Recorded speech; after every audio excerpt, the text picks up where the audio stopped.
This is skeletal video number 3, and it's called miscellaneous. It's mostly development and aging, bone remodeling.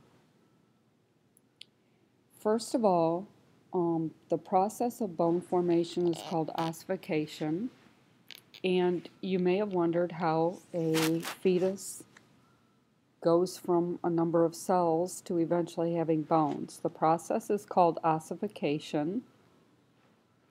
All bones start from one of two materials. They can start from a fibrous type of connective tissue or cartilage. We're going to look at two different ways that bones form with examples in a fetus. The first example is called an intramembranous bone. These bones start on a connective tissue type of membrane, and calcium gets put in there, ECF, and also bone cells. And so eventually you develop these ossification centers. In the picture here, there's a human fetal skull that's being developed. You can see the two centers that will eventually become frontal and parietal bones. The other type of bone that you can develop is an endochondral. These start with cartilage. Here in the series of pictures you see a piece of cartilage that looks like it could become a humerus or femur. It has that shape. As the pictures progress, you see there's some areas where mitosis occurs, and these are bone developing centers in both the epiphysis and diaphysis. And then eventually you get a bone with qualities of hardened calcium and living cells inside.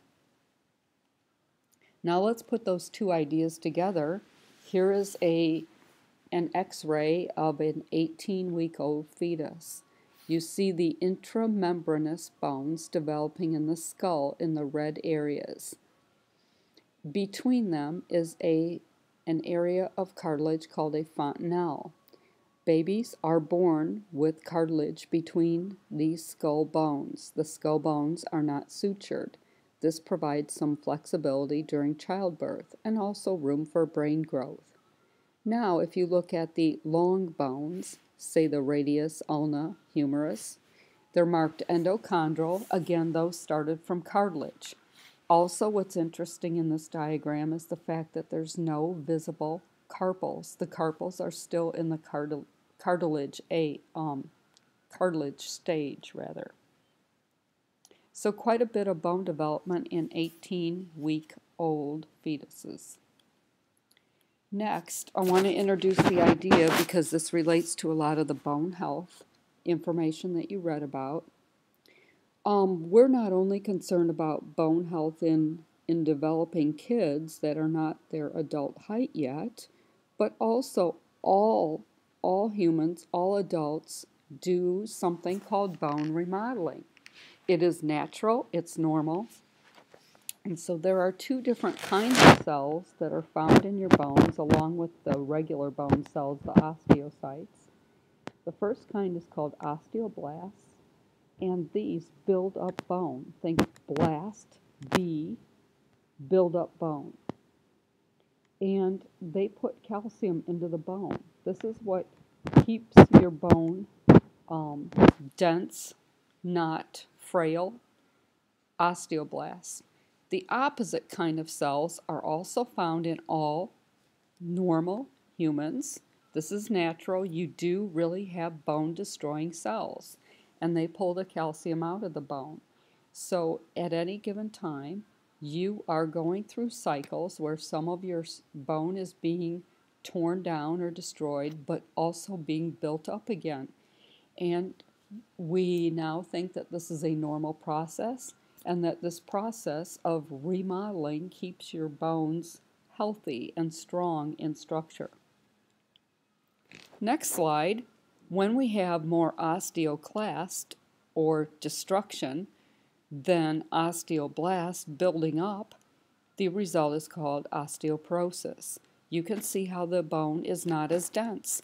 This is not just spongy bone. Compact bone can become that porous, and that's where the term osteoporosis came from, a porous bone, because it's not as dense as it should be. It's kind of interesting because now we can relate this back to the trifecta.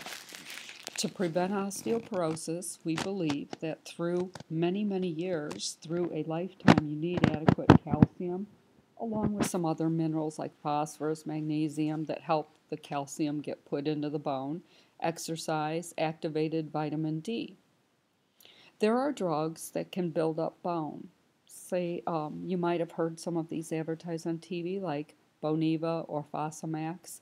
However, over time, many people have experienced bad side effects, and often they don't really work long term as they are advertised to.